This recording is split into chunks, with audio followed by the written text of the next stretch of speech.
Assalamualaikum warahmatullahi wabarakatuh.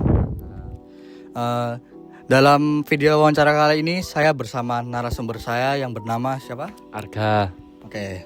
Jadi Mas Arga ini saya pilih sebagai narasumber dikarenakan dia sering nongkrong. Ya, Ya benar. benar. Biasanya kalau nongkrong di mana aja Mas? Kalau saya sih kadang juga di Kota Baru Oh di Kota Baru. sama sekitar rumah saya. Oh di sekitar rumah paling sering ya Pak? Ya. Oke. Jadi ini pertanyaannya simple, nggak ribet-ribet amat. Kalau menurut Mas Arga ribet, mohon maaf. Ya, apa-apa. Tapi Saya terima. jawab sebisanya aja. Siap. Oke, kita mulai aja ya. Ya, monggo. Untuk pertanyaan pertama, menurut Mas Arga perlu nggak teman remaja itu punya teman sebaya sebagai support system atau sebagai teman bermain yang mendampingi mereka atau menemani mereka? Kalau saya sih iya jelas harus butuh. Kalau tanpa itu kamu hidupnya sepi banget. Itu iya. jujur.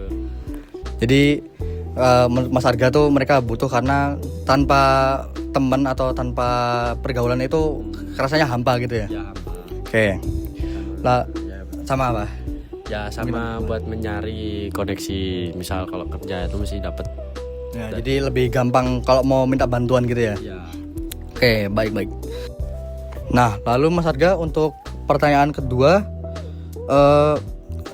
di pergaulan Mas Arga tuh pernah nggak kayak teman-temannya Mas Arga tuh mempengaruhi pendapat, keputusan, sekolah atau masa depan Mas Arga itu pernah nggak? Pernah. Kalau yang sekolah tuh dulu tuh pernah. Kalau temanku nyaraninnya di SMP yang Kaliurang itu karena itu bagus. Tapi setelah aku lihat nilaiku nggak masuk, tapi ya aku syukurin aja lah. Tapi dia nyaranin juga pas dia di SMA, kamu nyarinya SMA-nya yang di kota-kota, lebih terjamin masa depanmu ketimbang yang di desa itu sih. Jadi untuk Mas Arga sendiri teman di pergaulan itu sangat berpengaruh buat pemilihan sekolah, masa depan gitu sama mindset ya. Oke. Lalu untuk pertanyaan ketiga, kalau misalkan Mas Arga udah terjerumus atau kita nih yang lagi nonton sudah terjerumus di pergaulan yang nggak baik, itu cara sadar sama cara keluarnya gimana tuh Mas? Banyak sih, nggak cuman satu.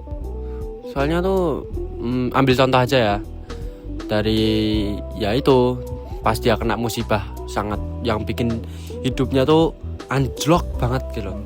Nah itu dia akan berubah, jujur. Jadi bisa diingatkan secara spiritual dan juga bisa diingatkan secara kesadaran diri sendiri. Iya. Oke. Lalu untuk pertanyaan bonus ya Mas Arga. Boleh. Apa pengaruh teman terhadap mindset remaja? Banyak sih pengaruhnya. Tapi apa ya? Mungkin pengaruhnya sebagai mindset kalau misalkan begini tuh salah atau itu tuh salah atau benar itu bagaimana tuh? Tergantung circle-nya. Kalau circle-nya bagus, dia lebih pintar di pilihannya. Dan mesti kalau yang lingkungan yang bagus ya, dari pengalaman sih dia memilih teman yang baik itu yang mana tuh dia tahu, keputusan yang lebih baik tuh apa dia tahu, semuanya dia tahu. Jadi itu semua juga ujung-ujungnya tergantung pada diri kita sendiri bagaimana cara kita memilih circle atau pergaulan itu sendiri ya Mas Arga. Oke. Baik, terima kasih Mas Arga. Itu saja pertanyaan dari saya. Terima kasih sudah mau jadi narasumber. Maaf mengganggu waktunya sama memotong waktunya. Oke. Itu saja dari video wawancara saya kali ini. Saya tutup. Wassalamualaikum warahmatullahi wabarakatuh.